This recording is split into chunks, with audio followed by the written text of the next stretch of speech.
तुमने जलाया नहीं, वो कफर मुनि का प्रभाव। तो बात ये है। तो चौर्य कला प्रचार मंडल और इसके आचार्य जो हैं, ये स्वयं श्रीमान जी बन गए। भगवान श्री कृष्ण ही इसके पर्वाचार्य है। क्या हमको और कोई गुरु नहीं बनाना, हम खुद ही गुरु हैं। तो इस तरह से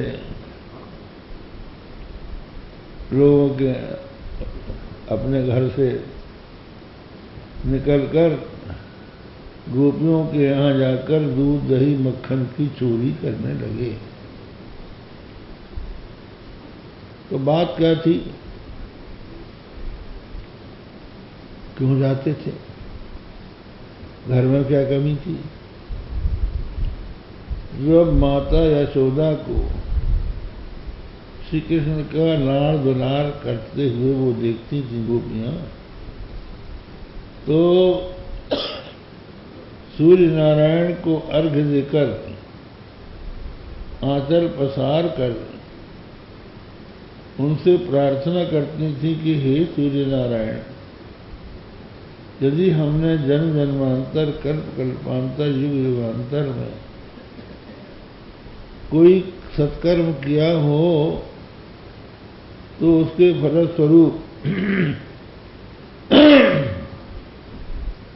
भगवान हमारे घर में आए और चोरी करके हमारा दही माखन खाए। और एकांत में तो प्रार्थना करती थी,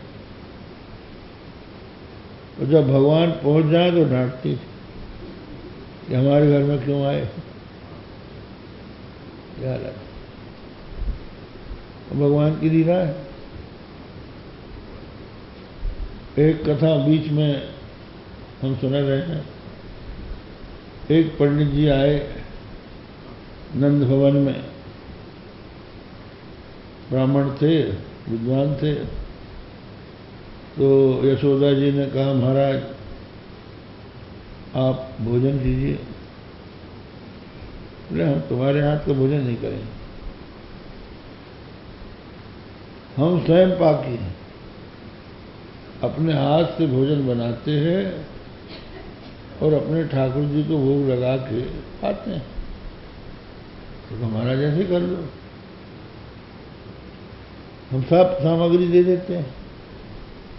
तो यशोदा जी ने चौका लीप दिया और चूल्हे में लकड़ी रख दी, वहाँ पर पानी भर दिया और भोजन की सारी सामग्री बर्तनों के सहित रख दी। कहा, लो महाराज भोजन बनाओ। क्या बनाओगे? बोले, खीर पूड़ी बनाएंगे। ठीक है, बना लो। दूध दे दिया, बढ़िया चावल दे दिया, शक्कर रख दी और आटा रख दिया, घी रख दिया। तो पंडित जी ने बड़े प्रेम से भोजन बनाया। भोजन बना के थाली में परोसा, अपने शालिग्राम बटैया से निकाले और कहने लगे, हे प्रभु आइए, जैसे आपने शबरी के वो बेर आरोगे, वैसे मेरी ये तुच्छ भेंट स्वीकार कीजिए। तो भगवान पहुंच गए और खाने लगे। वो तो आँख मूंद के प्रार्थना कर रहे थे, आँख खोली तो ये खाते हुए दिखाई पड़े। अरे अरे यशोदा, तेरे बेटे ने हमारा भोजन जूठा कर दिया, अब हम नहीं खाएंगे। तो हमारा गलती हो गई, कृष्ण को अलग किया और फिर बर्तन मांग के दोबारा फिर बनवाया। उसके बाद फिर पंडित जी ने जैसे ही भोग लगाया, आंख मूंद के प्रार्थना की, फिर पहुंच गए जाने कहाँ से। अब तो पंडित जी कहने लगे कि तू मुझे भोजन नहीं कराना चाहती, मुझसे भोजन बनवा के अपने बेटे को खिलाना चाहती। हम जा रहे हैं, हम भूखे जाएंगे। तो फिर माता जी ने अनुनय विनय करके फिर बनवाया और श्री कृष्ण भगवान से कहा कि बेटा तो ये पंडित जी को क्यों तंग करता है, क्यों इनका भोजन जूठा कर देता है, अपने घर में कोई कमी थोड़ी है। भगवान बोले मैया ये इतने प्रेम से बुलाता है कि मुझसे रहा ही नहीं जाता, बहुत ही प्रेम से बड़ी श्रद्धा से मुझे बुलाता है। तब पंडित जी की आंख खुली कि अरे जिनको मैं बुला रहा हूं वो ही तो है ये। तब लोटपोट हो गए, भगवान का प्रसाद स्वीकार किया।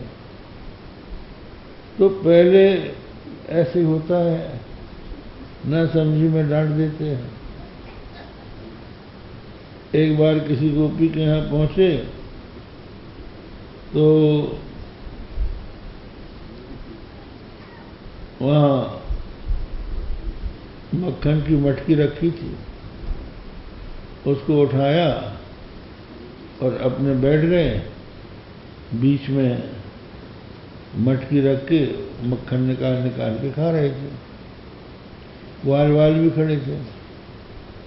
गोपी आ गई, कहीं बाहर गई थी, वहां से लौट के तो उनको देखकर बोली रे रे नंद शिशु, रे रे नंद शिशु किमत्र भवने। अरे नंद के बालक, नंदलाल मेरे घर में कैसे आया तू? तो तुरंत बहाना कर दिया, मातुर्भयादागतः। गोपी आज मेरी मैया मुझसे बहुत नाराज हो गई, मारने दौड़ी थी, तो उसके डर से यहाँ आके छिपा हूं। अच्छा तो तू अपनी माँ के डर से छिपा है? कहा हाँ। तो ये जो ग्वाल बाल खड़े ये के ये कौन है? बोले मैं जानता था कि मैं जब तेरे घर में आऊंगा तू चोरी लगाएगी, तो मैं गवाह लेके आया हूं। इनसे पूछ लिया मैंने अगर कुछ खाया हो तो।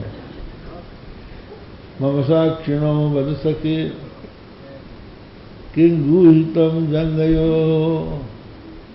अच्छा ये गवाह है, लेकिन गवाहों की जरूरत तो तब पड़े जबकि हम प्रत्यक्ष न देख लें। ये तुम्हारे दोनों जांग के बीच में क्या छिपा है? चौर्यम नाथ कृतम मयात सुमुखे मार्जार संरक्षितम। हे सुमुखे मैंने चोरी नहीं की है। मैं जब तेरे घर में आया तो एक बिल्ली आ गई और तेरा मक्खन खाने दौड़ी। तो मैंने सोचा कि इसके घर में आए हैं, बेचारी का नुकसान न हो जाए।